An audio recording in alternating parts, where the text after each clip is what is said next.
Fala galera, canal do Marco Gil chegando na área para mais um vídeo. O tema de hoje é o Fernando Diniz e a eterna ilusão que o treinador continua sendo no futebol brasileiro.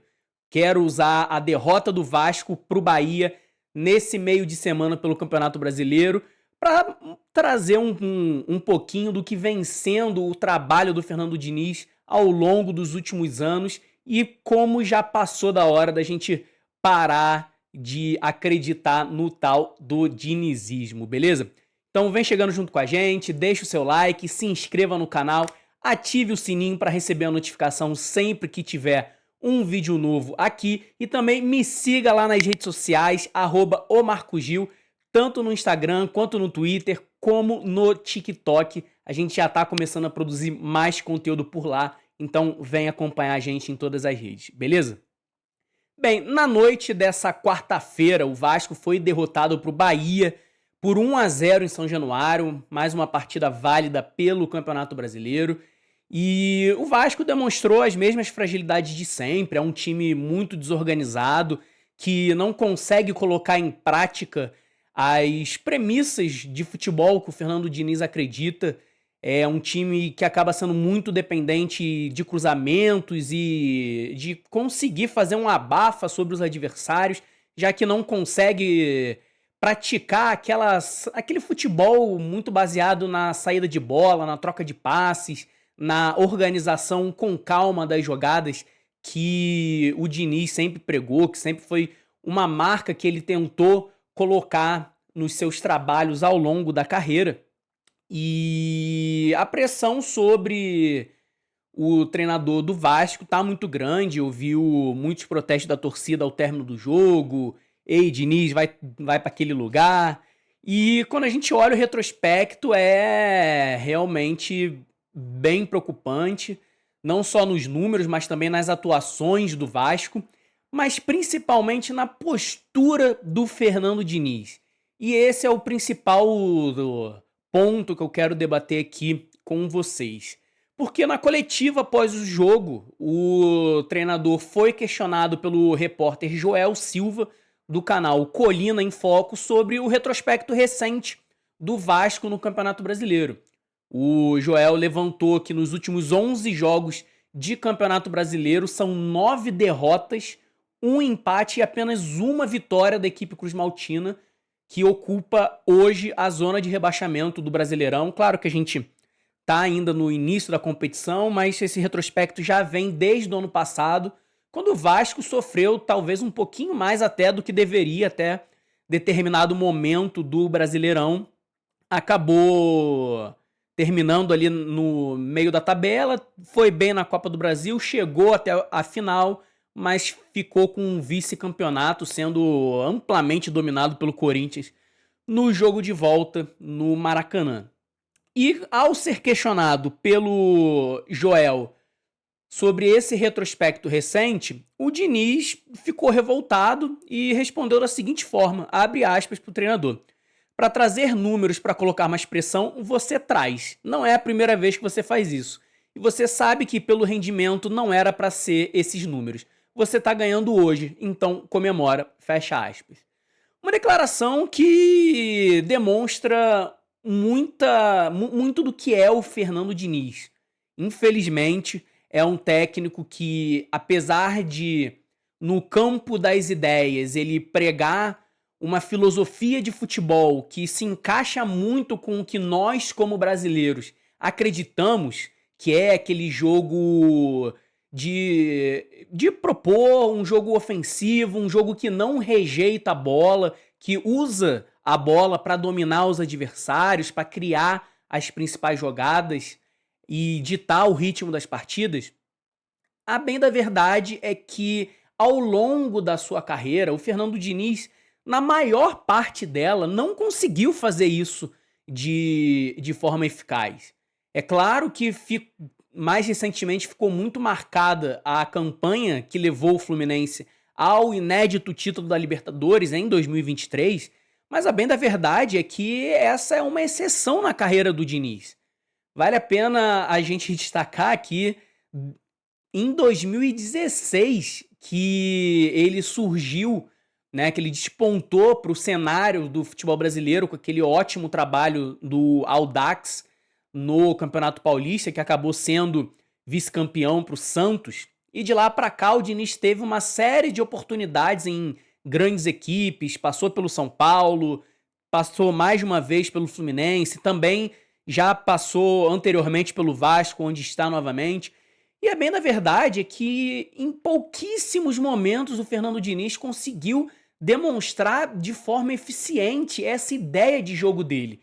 E os números não mentem. Ao longo da sua trajetória toda como técnico, o Fernando Diniz tem mais derrotas do que vitórias jogando pelo Brasileirão da Série A. Já são 84 derrotas e 81 vitórias, além de 53 empates. É um aproveitamento pífio para um técnico de primeira divisão. Um aproveitamento horroroso. E ainda assim, o Fernando Diniz, toda vez que é questionado sobre isso, ele vem sempre com os mesmos argumentos. De que o desempenho não era para isso, o futebol não pode se resumir a número, eu não penso único e exclusivamente em resultado. E a impressão que dá são duas.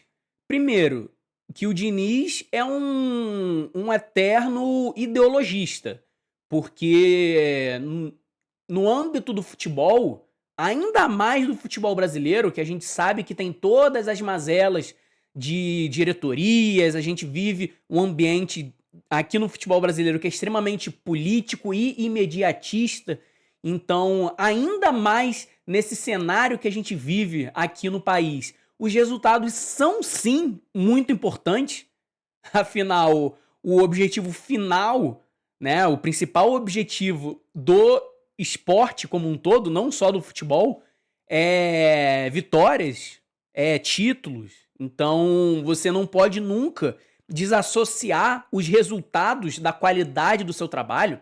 Como a gente também vê que o Diniz é um treinador que já demonstra há algum tempo uma incapacidade muito grande de entender a realidade e de admitir os seus erros.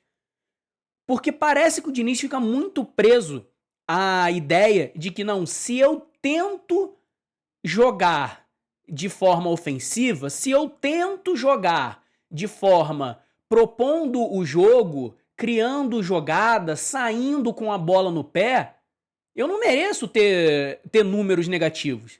Mas a verdade não é essa, não adianta de nada você ter as melhores ideias, as ideias mais encantadoras da história do futebol, que se você não consegue aplicar isso de forma eficiente dentro de campo, sim, o seu rendimento é para ter os números que tem.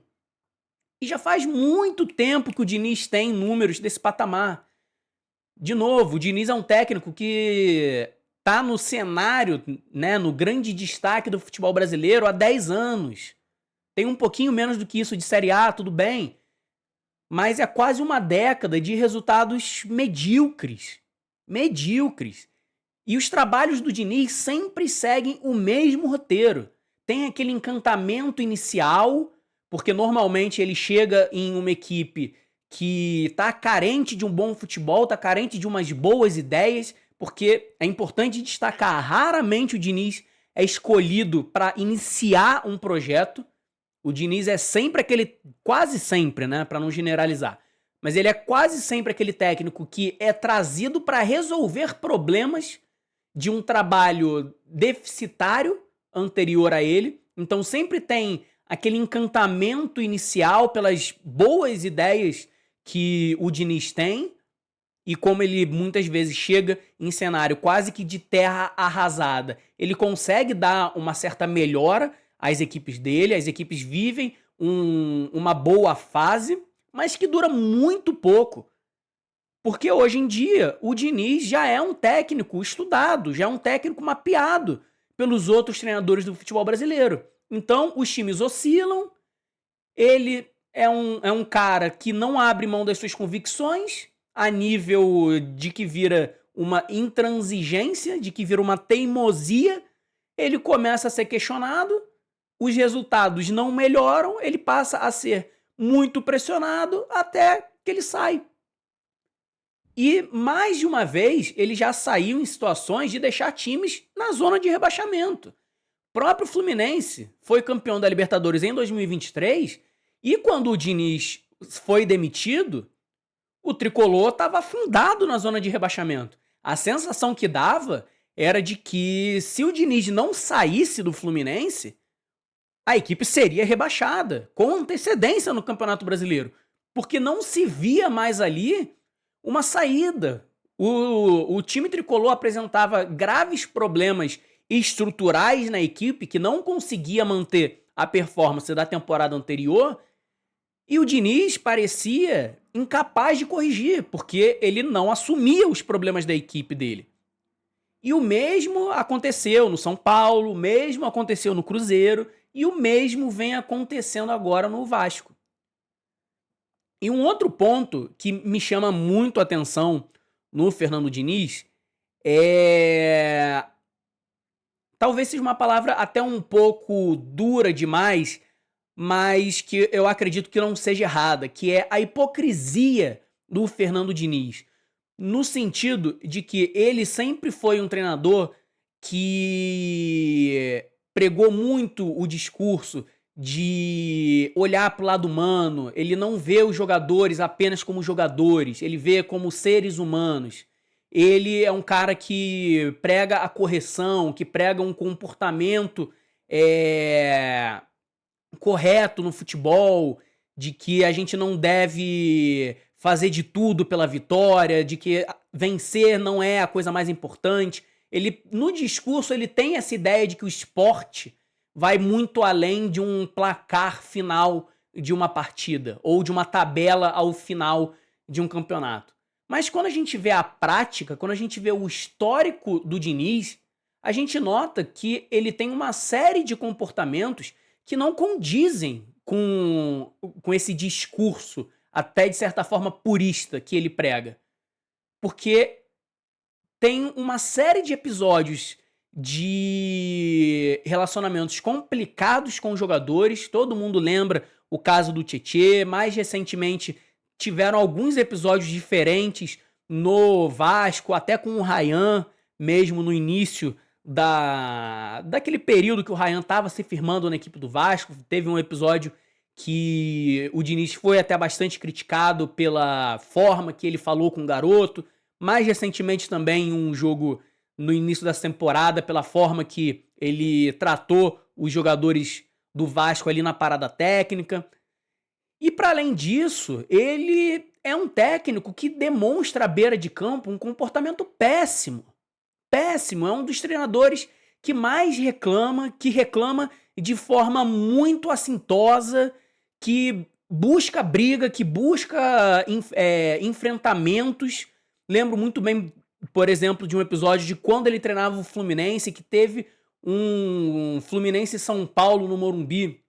Ele que tinha uma boa relação com o Luciano, ele que levou o Luciano para o São Paulo e houve um desentendimento ali entre os jogadores e ele foi pra briga pra cima do Luciano, falando coisas que eram ataques pessoais ao Luciano, como ele já havia feito anteriormente e voltou a fazer depois. Nas coletivas é um técnico, de novo, que além de não aceitar as críticas que são feitas ao seu trabalho,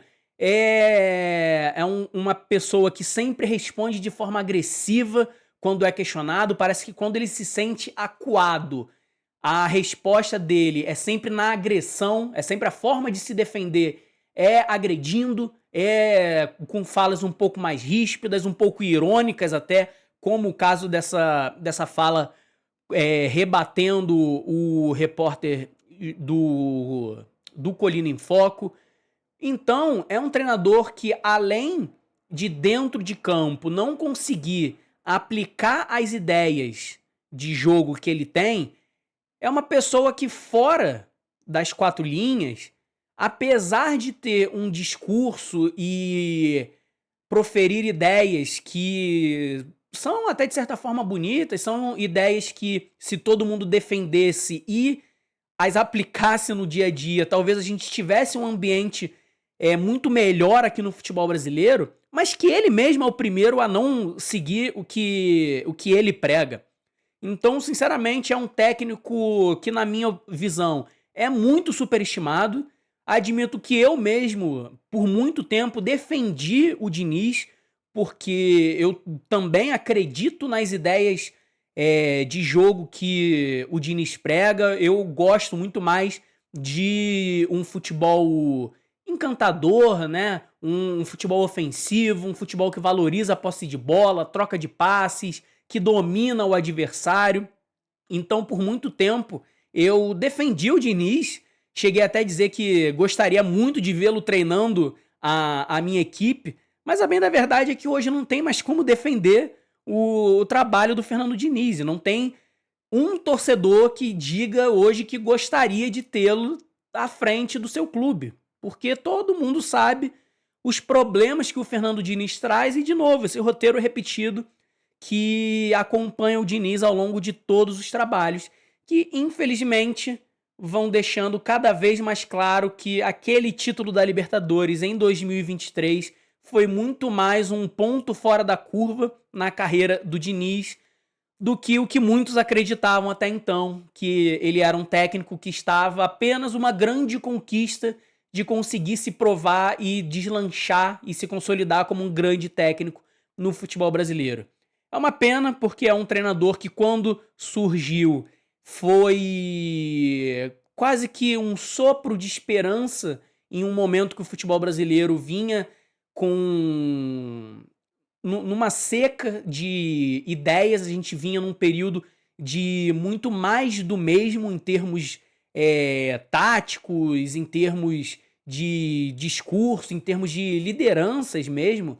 Era um momento que a gente estava um pouco saturado de ter sempre os mesmos nomes ocupando os mesmos lugares, e o Diniz chegou ali como uma esperança de uma nova geração de treinadores no futebol brasileiro. Mas a bem da verdade é que essa promessa nunca se concretizou e o Diniz ainda sobrevive dessa esperança do e se, que cada vez mais prova que não vai se concretizar.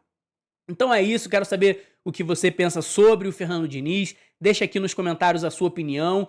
Você tem acompanhado o Vasco da Gama? Torcedores do Vasco, o que vocês têm achado do trabalho do Fernando Diniz? Acha que já deu para ele ou ainda acredita que ele consiga superar essa má fase e trazer melhores resultados para o Cruz Maltino? Vem aqui debater com a gente, deixe o seu like, se inscreva no canal e eu vejo vocês no próximo vídeo, beleza? Valeu!